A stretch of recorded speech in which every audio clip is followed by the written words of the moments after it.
Alright guys, so this is Jabber Tech, and today let's just talk about the new products from Google really quickly. And I do have some mixed feelings about this new Pixel phone, but let's talk about the other products that were released just really briefly. So you have the Pixel Earbuds, which allows you to talk to the Google Assistant directly through the earbuds, and they showed some translation features which actually seemed legit. So you can talk to someone in a different language and your Pixel phone will pick that up and translate it to you, and vice versa. So that's really great if you need to communicate in a foreign country. But again, you will need a data connection, so that is what it is. And then you have the new Google Home Mini, which is actually really nice. I like this idea. So this is Google's answer to the Echo Dot. And that's really nice with the fabric top. I don't know if they really spent that much time picking out fabrics. If they did, so be it. The Google Home itself didn't change, but then you have this Google Home Max, which is one speaker with two big subwoofers and tweeters. And this is Google's answer to Apple's crazy speaker system that they came out with. And I say speaker system because this is going to use some sort of software technology to automatically detect and redirect your sound based on the room.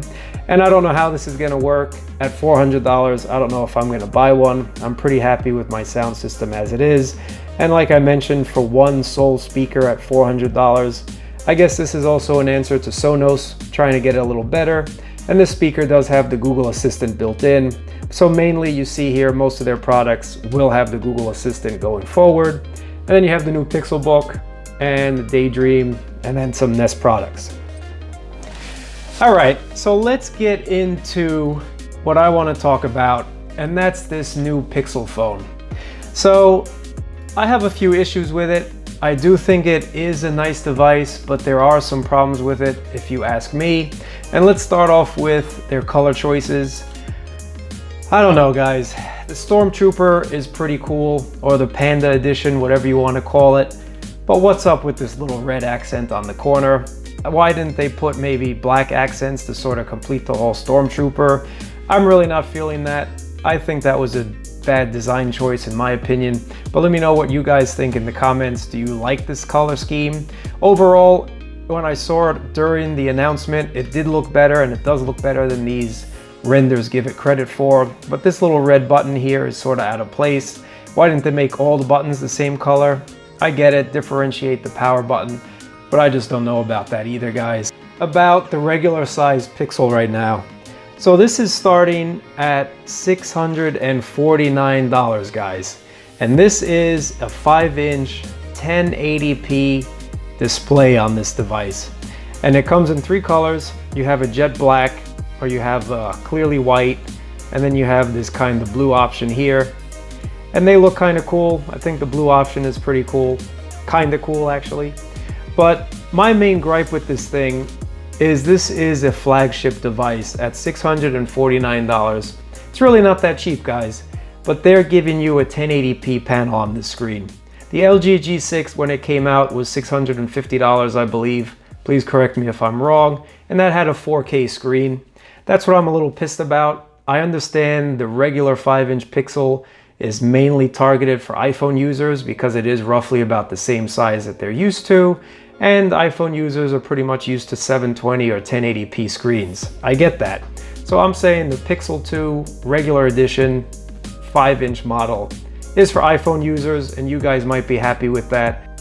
Let's start off by saying at $849 for a 64 gig edition, you're basically in line with the Note 8. Let's take off 50 bucks. The Note 8's about 930, but whatever. This is targeted at Note 8 users, or basically flagship device users, and there's some problems with it. IP67 rating, that's number one. Why didn't they do IP68 at such a high price tag? Number two, the problem I have with this, no wireless charging. Again, they should have included wireless charging at this price point. And I understand the aluminum back is a little more desirable than a glass back, but if Apple's doing wireless charging, Google should definitely do wireless charging. That's gripe number two. Gripe number three, no headphone jack. Like, come on guys, you developed this phone and you manufactured such a huge phone and you made the bezels bigger to include stereo speakers, but you can't put a headphone jack on the bottom. That's really not listening to customers and what we want. You had enough space for a headphone jack. I don't know why you didn't do it, but you didn't do it. So that's my other gripe. Finally, my other gripe with this phone is no dual sensor. All right, DxO mark I think is BS. We all know that. The iPhone 8, Note 8, and now this phone are all ranked at 98. So it's basically lining their pockets at DxO mark. That's just my opinion. I have no proof of that. But they should have included some sort of dual lens setup. Everyone's doing it now. We really enjoy it. I get it, you built some software algorithm that'll do portrait mode, but why not put in a wide angle lens as well? And then give us that same AI to do portrait mode on wide angle. Like, give us something. And I know Google's Pixel line is really not pushing the boundaries. They stay within the boundaries and sometimes fall a little short of the boundaries. And don't get me wrong, this is a beautiful phone. But again, at $1,000, this phone should have had what I just discussed. It should have had wireless charging, should have beefed up the IP rating to 68 from 67. Definitely include a headphone jack, at least for one more year, guys. Like, you really don't have to follow Apple's that closely.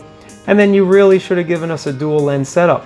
Now, I understand that you pay to play again, and you're paying for this premium software experience, which I enjoy. I do love a stock Android phone, but it's a little hard to justify when you have such great products like the iPhone 8 and the Note 8 that give you a lot more bang for your buck. And let's talk about that bang for your buck. The V30 is going to be $800, and it's basically this phone, but with a headphone jack, dual lens setup, IP68. And sure, you don't get pure Google, but you're basically getting the Pixel phone's hardware that's beefed up a little bit.